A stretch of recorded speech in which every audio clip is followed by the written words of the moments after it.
আকাশের নিচে জমিনের উপরে আমাদের চেয়ে বড় কোনো গুনাহগার আর দ্বিতীয়টা নাই। এমন কোনো গুনাহ নাই যে আমরা করি নাই, সগীরা কবিরা, জেনে না জেনে, ইচ্ছায় অনিচ্ছায়, শিরকি বেদাতি, বন্ধুর পাল্লায় পড়ে, শয়তানের ধোঁকায় পড়ে হাজার হাজার গুনাহ করেছি। তোমার দরবারে আমরা ক্ষমা চাই, তওবা করলাম, আর জীবনে গুনাহ করব না।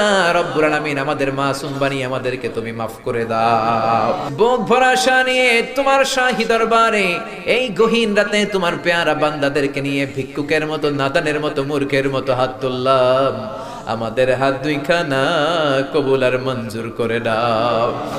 আমাদের আব্বা আম্মা, দাদা দাদি, নানা নানি, চাচা চাচি, খালা খালু, মামা মামি, শ্বশুর শাশুড়ি, পাড়া প্রতিবেশী, দেশি খেসি, সবাইকে তুমি মাফ করে দাও।